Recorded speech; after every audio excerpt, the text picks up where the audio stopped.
Imagine being thrown into a world where hesitation means death, where kids fight monsters and monsters wear human faces. Every episode gets darker, every fight gets crueler, and power always comes with a price. This is where pain becomes strength, where limits are broken, where curses stop playing games. From raw training to blood-soaked battlefields, from survival to domination. Heroes fall, new monsters rise, and only the strongest stand. This isn't just Jujutsu Kaisen anymore.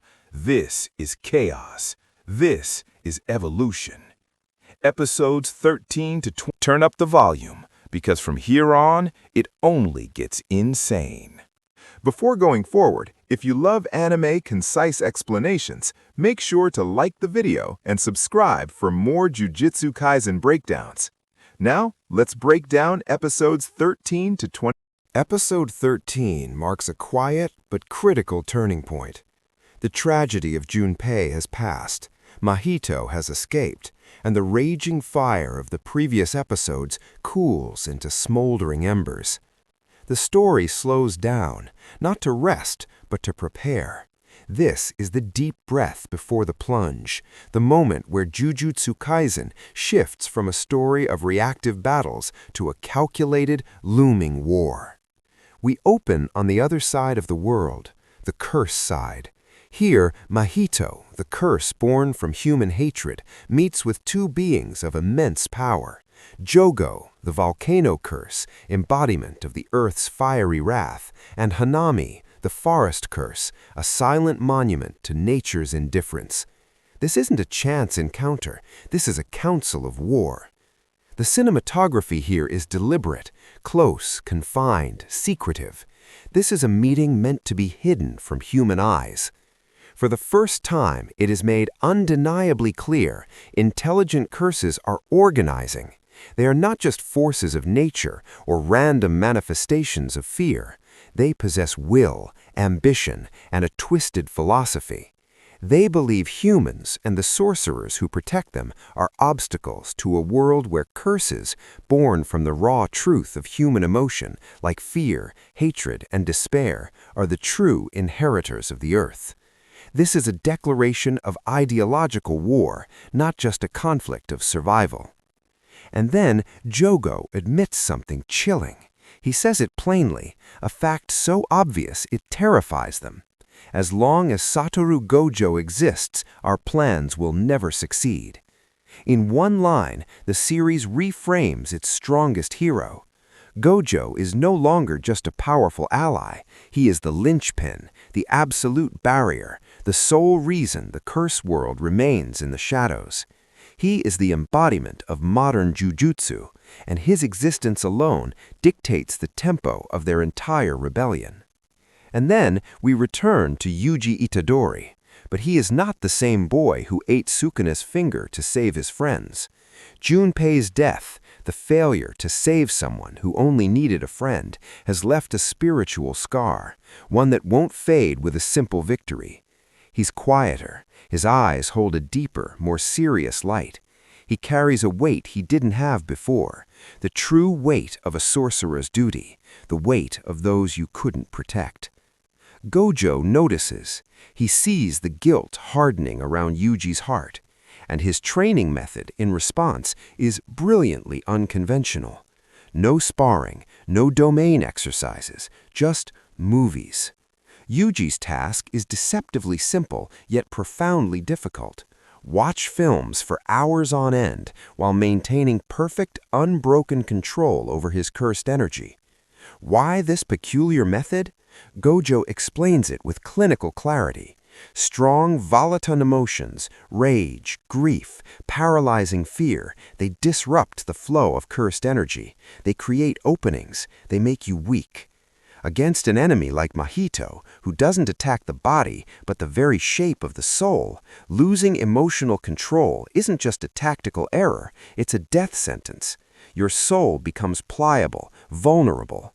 So Yuji must learn the hardest lesson of all, how to hold his pain, to acknowledge its presence without letting it grip him, dictate his actions or cloud his spirit. This is training for the mind, for the heart. It's not about suppressing emotion, but mastering coexistence with it. He is learning to live with the hurt, not be consumed by it. This is the birth of a more resilient, more dangerous Yuji Itadori. And while Yuji trains in his cocoon of celluloid light, the next wave of threats quietly moves into position. The students of Kyoto Jujutsu High begin their journey to Tokyo for the upcoming Goodwill Event. The editing here is masterful. It intercuts Yuji's solitary focus with the gathering momentum of the outside world. Officially, it's a friendly competition between sister schools, a sporting event. But we, the audience, already know the terrible truth. The higher-ups of the Jujutsu world have not forgiven Yuji's existence. An execution order still hangs over his head, suspended solely by Gojo's authority. For some arriving in Tokyo, this event isn't a game. It's the perfect cover, a chaotic environment where an accident could be arranged. And then the episode ends without a single clash, without a punch thrown or a technique chanted. Yet the tension thickens in every frame, a palpable pressure building in the silence. Yuji prepares, the curses plot, rivals approach with smiles and secret missions. The illusion of peace is entirely stripped away. In this world, peace was never an option, only the fleeting calm between disasters. After the quiet devastation of tomorrow, Episode 14, Kyoto Sister School Goodwill Event Team Battle Part 1 throws us back into action. But don't be fooled, this isn't just a friendly tournament, it's a strategic, charged, and explosive display of power where new threats simmer beneath the surface. The Goodwill Event is here, Tokyo versus Kyoto. On the surface, it's a traditional competition between rival schools, but the atmosphere is thick with unspoken tension. Kyoto's principal, Gakuganji, and his star student, Aoi Todo, aren't just here to play games. They have a secret, deadly agenda from higher-ups: eliminate Yuji Itadori. Meet the competition. From Kyoto, we have the eccentric powerhouse Aoi Todo, the sharpshooter Mai Zenin, the broom-riding Momo Nishimiya, and the mysterious puppet user Mechamaru. Each brings a unique and dangerous style to the field. The game is simple yet brutal. Capture the other team's flag or incapacitate all opponents. The arena, the entire campus, riddled with veils and cursed spirits. It's a perfect setup for chaos, alliances, and unexpected one-on-one clashes. And chaos arrives instantly. Yuji, separated from his team, runs headfirst into Aoi Todo. What follows isn't just a fight, it's an instant character legend. Todo's first question isn't about jujitsu, it's about his type of woman.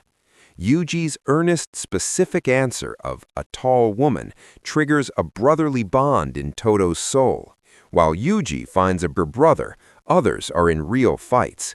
Meanwhile, Nobara Kugisaki faces Mai Zenin in a gritty, personal clash of pride and technique, a ranged battle of nails versus bullets. And watching it all from the shadows, Mechamaru. His remote-controlled puppet body allows him to gather data on everyone. But who is he really reporting to? His presence adds an eerie surveillance to the already tense event. The team battle is just beginning, but the stakes are already clear. This is a proving ground, a scouting mission, and a covert assassination attempt all in one. Alliances are fragile, and every fighter is hiding something. Episode 14 brilliantly reignites the series' action while weaving in humor, character depth, and looming conspiracy. Episode 15 revolves almost entirely around the unexpected and brutal confrontation between Yuji Itadori and Aoi Todo during the Sister School Exchange event. What is supposed to be a competitive match between students quickly turns into a defining moment in Yuji's growth as a Jujutsu sorcerer. From the moment Todo appears, his presence feels overwhelming. He is confident, loud, and completely unafraid, radiating the aura of someone who has fought countless battles. Without wasting time, Toto launches a direct attack on Yuji. The power behind his punches shocks Yuji immediately. Even though Yuji possesses incredible physical strength, Toto's blows feel heavier and more precise. This instantly establishes the gap between them. Toto is not just strong, he is experienced and fully in control of his cursed energy. Yuji tries to fight back using his usual straightforward style, relying on speed and raw power. However, Toto easily counters every move. He reads Yuji's attacks, blocks them effortlessly, and lands crushing hits in return. Toto openly criticizes Yuji, pointing out that his fighting style lacks depth and refinement. According to Toto, Yuji is strong, but he does not truly understand what it means to be a Jujutsu sorcerer. In the middle of the fight, Toto suddenly stops and asks Yuji an extremely strange and personal question about his type of woman. At first, this moment feels comedic and out of place, but it quickly becomes clear that Toto is serious. For Toto, this question represents something deeper. He believes that a sorcerer must have a clear sense of identity and personal conviction.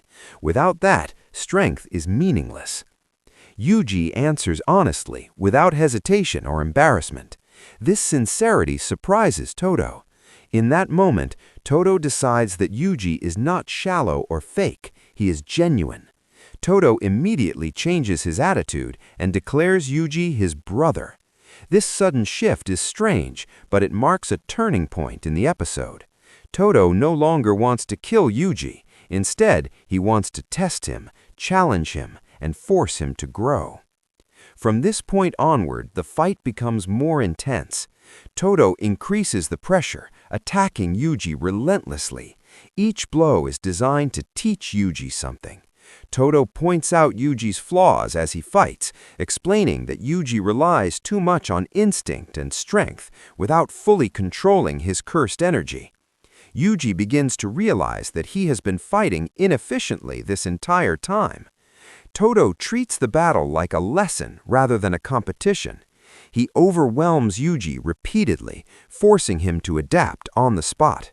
Yuji struggles to keep up, but he does not give up. With each hit he takes, Yuji begins to understand the difference between someone who fights naturally and someone who has mastered combat fundamentals. The episode makes it clear that Toto is not mocking Yuji, he is training him in the harshest way possible.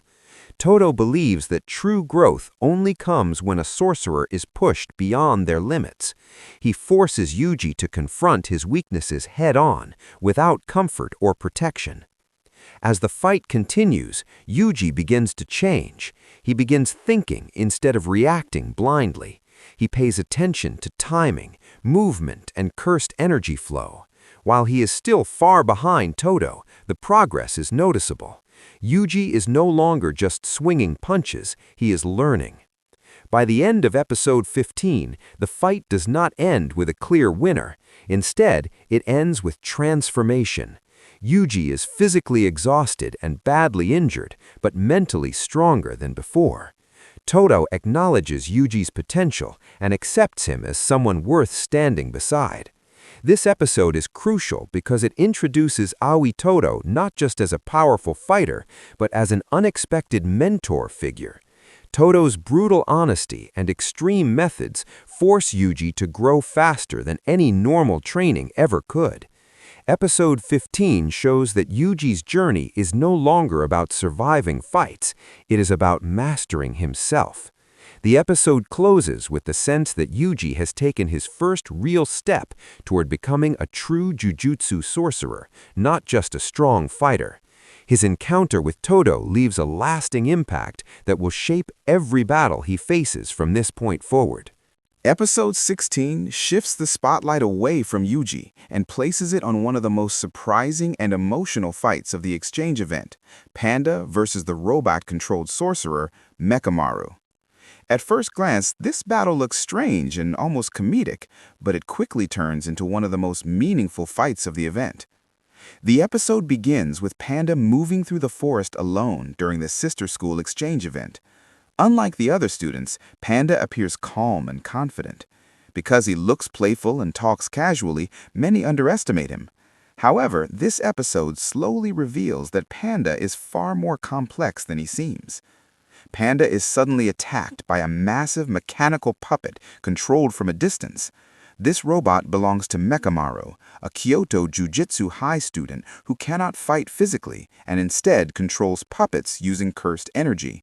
The robot attacks with heavy artillery, launching missiles and powerful blasts that tear through the forest.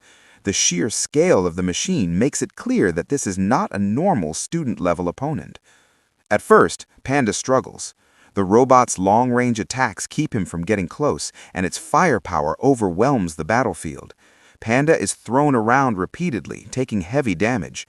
From the outside, it looks like Panda is losing badly. However, as the fight continues, Panda begins talking, both to Mechamaru and to the audience. He explains something shocking. Panda is not a normal curse or a human, but a fully independent cursed corpse created by Principal Yaga.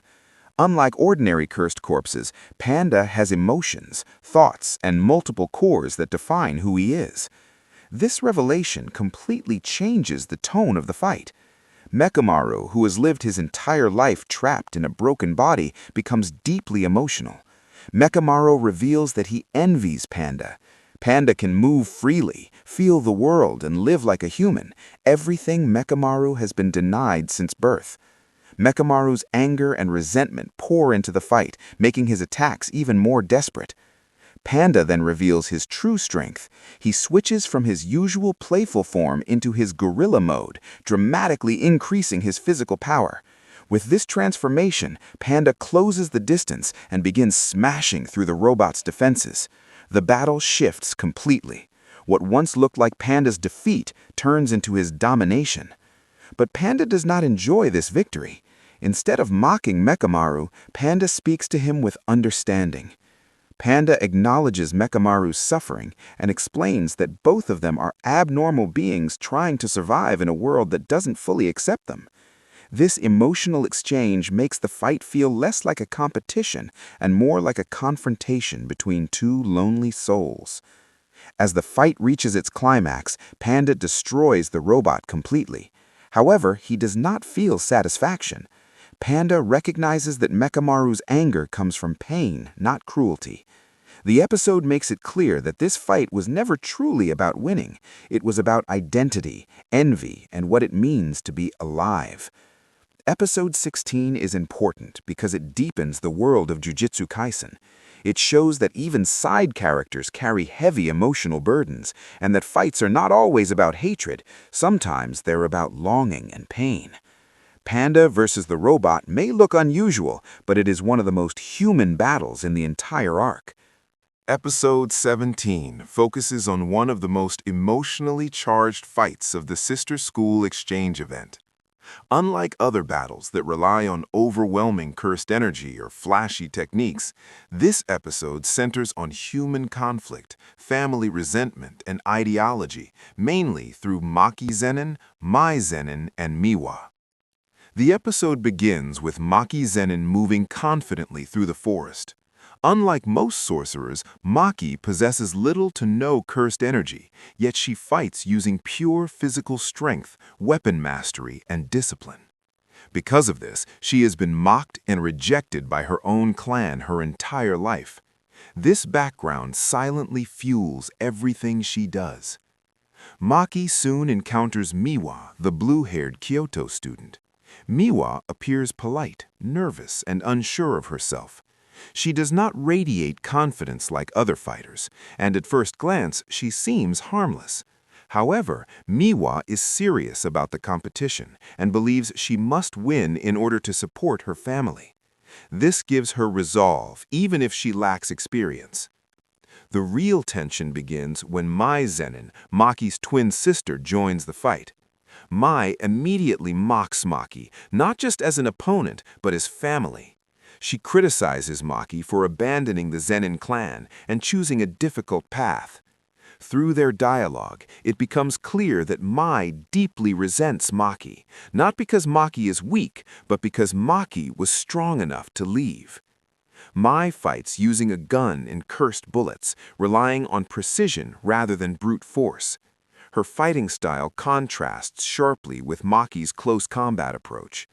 Maki, armed with cursed tools, dodges bullets and closes the distance quickly, proving that cursed energy is not the only path to power. Miwa attempts to assist Mai by using her sword techniques. While Miwa lacks the raw strength of others, her movements show discipline and sincerity.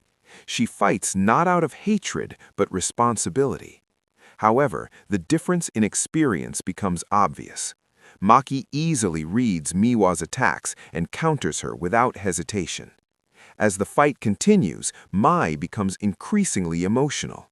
She accuses Maki of being selfish for leaving the clan and forcing Mai to stay behind and suffer. This moment reveals the heart of the conflict. Mai did not want power or responsibility. She wanted Maki to stay with her. Maki's decision to chase her own path left Mai alone in a cruel environment. Maki responds with honesty. She admits that she left because the Zenin clan was toxic and oppressive. She refuses to apologize for choosing her own future. For Maki, strength is not about cursed energy, it is about freedom and self-worth. The fight reaches its climax when Maki overwhelms both opponents using pure skill and physical dominance. She disarms Miwa easily and corners Mai, proving that determination and training can rival inherited talent. However, Maki does not finish Mai with hatred. Instead, she walks away, leaving Mai furious and broken emotionally. The episode ends with Miwa defeated but reflective, and Mai left alone with her resentment. Maki continues forward, unchanged in her resolve. This battle is not about victory, it is about identity. Maki proves that she does not need her clan's approval to exist. Episode 18 raises the tension of the sister school exchange event and clearly shows that the situation has moved beyond a normal student competition. This episode focuses on Megumi Fushiguro facing a Kyoto student who fights using a bow and arrows reinforced with cursed energy. This opponent is calm, strategic, and specializes in long-range attacks. Unlike previous fights, this battle is not about brute force, but positioning, timing, and survival. Megumi struggles early in the fight. The Nuritoshi Kamo keeps his distance, constantly firing cursed arrows that force Megumi to stay on the defensive. Megumi realizes that closing the gap recklessly would be fatal. Instead, he uses his shadows and Shikigami carefully, relying on strategy rather than strength. As the fight continues, Megumi begins adapting. He uses distractions, terrain, and misdirection to confuse the Nuritoshi Kamo. This fight highlights Megumi's intelligence and tactical mindset. Unlike Yuji, who fights head-on, Megumi prefers calculated risks. Even when injured, he continues analyzing the battlefield, showing his growth as a sorcerer. Just as Megumi gains the upper hand, the atmosphere of the entire forest suddenly changes. An overwhelming cursed presence fills the area. Students from both schools feel it instantly. This energy is far stronger than anything meant for the exchange event. At that moment, Hanami, a powerful curse working with Mahito and Jogo, enters the battlefield. Hanami's arrival completely shifts the tone of the episode. This is no longer a student-level threat. Hanami does not appear to participate in the competition. Its presence alone is enough to terrify the sorcerers. The rivalry between Tokyo and Kyoto instantly becomes meaningless. Survival is now the only concern. At the same time, the episode cuts away from the students and reveals what is happening outside the forest. A barrier has been raised around the exchange event area. This barrier is not normal. It is specifically designed to keep Satoru Gojo out. Gojo, along with other high-ranking sorcerers and officials, rushes towards the barrier after sensing something is wrong. However, despite Gojo's overwhelming power, he is unable to enter. This moment is extremely important because it proves that the enemy planned everything in advance. The barrier exists for one reason: to delay or block Gojo, the strongest sorcerer alive. The upper-ups realize that the situation inside the barrier is far more dangerous than expected. With Gojo locked outside, the students inside are completely exposed to whatever threat is coming. This raises the stakes dramatically. For the first time, the audience sees a scenario where Gojo cannot immediately fix everything.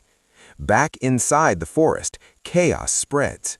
Students sense Hanami's presence and begin regrouping, realizing they are no longer dealing with classmates. The exchange event has officially turned into a real disaster. Episode 18 ends with multiple threads converging. Megumi is injured but still standing. Hanami has entered the battlefield. A barrier has sealed the area, and Gojo, for once, is unable to intervene. Episode 19 is where the sister school exchange event completely collapses into chaos. This episode is no longer about students competing or testing their strength. It becomes a full-scale survival battle as Hanami, a powerful cursed spirit, finally reveals its true destructive power.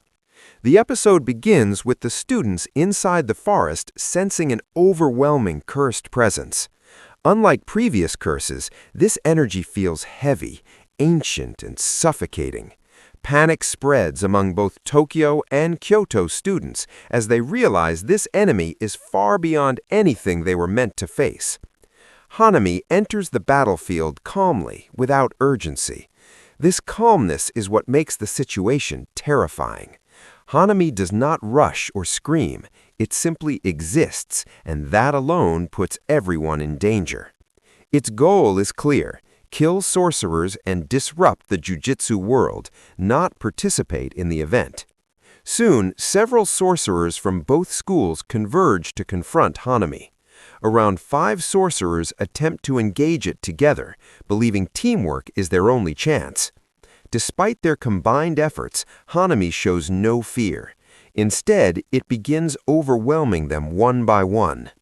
Hanami uses nature-based curse techniques, summoning massive roots and branches from the ground. These attacks are not random. The roots pierce, bind, and crush with brutal efficiency. Some sorcerers are instantly injured, while others are forced on the defensive. The forest itself becomes Hanami's weapon.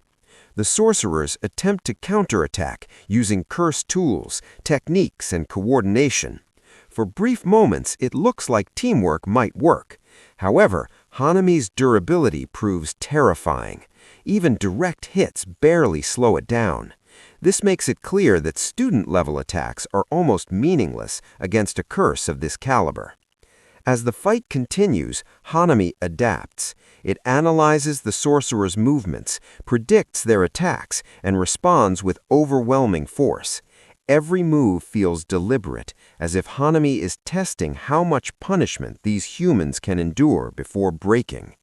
Fear begins to replace determination. Some sorcerers hesitate, realizing they could die at any moment. Others push forward despite the danger, knowing retreat might not be possible. This emotional contrast highlights the difference between training and real combat. This is not a lesson, this is war. Outside the barrier, Gojo and other high-ranking sorcerers desperately attempt to intervene. However, the barrier remains intact. Gojo cannot enter, no matter how hard he tries. This detail makes episode 19 especially intense because for the first time, the strongest sorcerer alive is completely locked out while students face a disaster. Back inside, Hanami escalates the battle. Its attacks grow wider and more destructive, damaging large sections of the forest. The sorcerers are forced to spread out, making coordination harder. Injuries begin to pile up. At this point, survival depends not on winning, but on lasting long enough for help to arrive. Hanami's philosophy also becomes clearer during the fight. It does not see itself as evil. It believes curses are the natural result of human fear and hatred, and that sorcerers are the ones disrupting the world's balance. This belief fuels its calm brutality. Hanami is not angry, it is convinced. By the end of episode 19, the situation is at its worst. Multiple sorcerers are injured. Hanami remains largely unharmed. The barrier is still active, and Gojo is still locked out. Episode 20 is the turning point of the entire exchange event arc. What began as a desperate survival situation finally shifts when two forces collide. Yuji Itadori and Aoi Todo fighting together at full power, and Satoru Gojo finally entering the battlefield. This episode balances intense action with a powerful reminder of the gap between students and true monsters. The episode begins with Hanami continuing its rampage inside the forest. Multiple students are injured or exhausted, and the situation has reached its limit. Hanami remains calm and largely unharmed, treating the sorcerer's attacks as insignificant. Its cursed energy fills the area, crushing morale and making escape almost impossible. At this critical moment, Yuji Itadori and Aoi Todo step forward together. Unlike earlier encounters, they are no longer fighting as rivals or individuals. They fight as a synchronized team. Toto immediately takes control of the battlefield, confidently positioning himself and Yuji against Hanami. He understands that raw power alone will not defeat a curse of this level. Toto begins using his cursed technique, Boogie Woogie, which allows him to instantly swap positions with anyone infused with cursed energy by clapping his hands. This ability completely disrupts Hanami's perception. Every time Hanami prepares an attack, its target suddenly changes. Yuji appears where Toner was, Toto appears behind Hanami, and the battlefield becomes unpredictable. Yuji adapts quickly. Under Toto's guidance, he begins striking with far greater precision. Yuji times his punches properly, reinforcing them with controlled cursed energy instead of reckless strength. This shows how much Yuji has grown since his earlier fights. For the first time, he is able to land meaningful hits on Hanami. Hanami, however, is far from defeated. It responds by escalating the fight, unleashing massive nature-based attacks. Thick roots burst from the ground, attempting to impale and trap both Yuji and Todo. The forest itself becomes a weapon. Despite their coordination, the power gap is still terrifyingly clear. As the battle intensifies, Hanami prepares a devastating technique designed to wipe out everything in the area.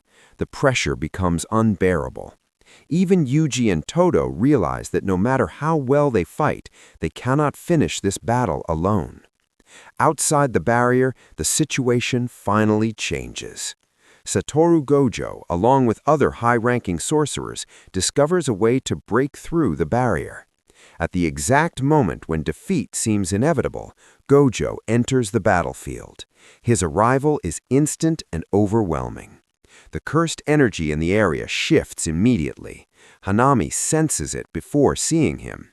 The moment Gojo appears, the balance of power completely flips. Hanami reacts with fear for the first time.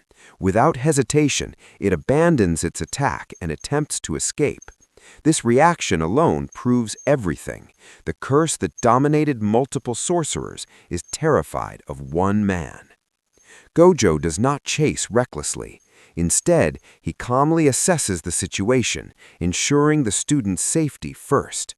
His presence alone ends the chaos. The roots retreat, the pressure disappears, and the forest feels silent again. Although Hanami manages to escape, it does so badly damaged and shaken. The curse realizes that direct confrontation with Gojo is impossible. The enemy's plan has failed. The episode ends with Yuji and Todo standing exhausted but alive.